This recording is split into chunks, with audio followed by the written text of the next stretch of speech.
नहमदुहु व नुसल्ली अला रसूलिहिल करीम अम्मा बाद फ़अऊज़ु बिल्लाहि मिनश शैतानिर रजीम बिस्मिल्लाहिर्रहमानिर्रहीम। अस्सलामु अलैकुम डियर व्यूअर्स, आपके फेवरेट रूहानी चैनल शऊर इन्फो से मैं हूं प्रोफेसर शब्बीर अहमद। हमारा आज का टॉपिक है अस्थमा, दमा या सांस के अमराज का रूहानी इलाज।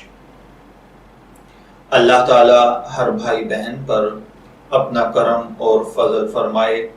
मेरी दुआ है कि अल्लाह ताला आपको सेहत व आफियत और तंदुरुस्ती के साथ सही और सलामत रखे।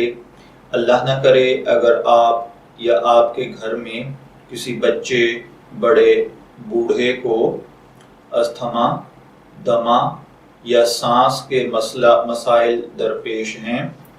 मुख्तलिफ मेडिसिन इस्तेमाल करने के बावजूद सांस की बीमारी ख़त्म नहीं हो रही और ये मर्ज़ बढ़ता जा रहा है। मुख्तलिफ किस्म के डॉक्टर्स की फीसें पे करके भी आप उकता चुके हैं, लेकिन मर्ज़ है कि बढ़ता जा रहा है जूं जूं आप दवा करते हैं। तो चलिए आज मैं आपकी खिदमत में एक रूहानी इलाज लेकर हाजिर हुआ हूँ। आपको करना ये है कि आप रोज़ाना एक तस्बीह इस आयत मुबारका की चलते फिरते पढ़ें। इसके अलावा इस आयत को अगर आप बैठ कर पढ़ें और पढ़कर पानी पर दम करके उस पानी को पी लें और उसके अलावा जब भी फुर्सत मिले आप इसको चलते फिरते पढ़ते रहा करें, तो इंशाअल्लाहुल अजीज सांस, दमा या अस्थमा वगैरह के जो मसाइल हैं वो इंशाअल्लाहुल अजीज ख़त्म हो जाएंगे। जो आपको पढ़ना है अव्वल आखिर 11 मरतबा दुरूद पाक के साथ सूरह तलाक की आयत नंबर 2। बिस्मिल्लाहिर्रहमानिर्रहीम वमन यत्तकिल्लाह यजअल लहू मुखरिजा।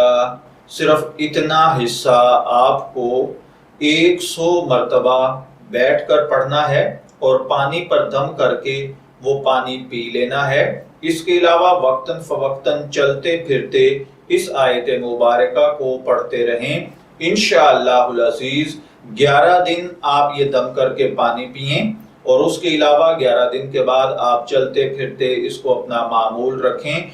इंशाअल्लाहुल अजीज सांस के मसाइल ख़त्म हो जाएंगे।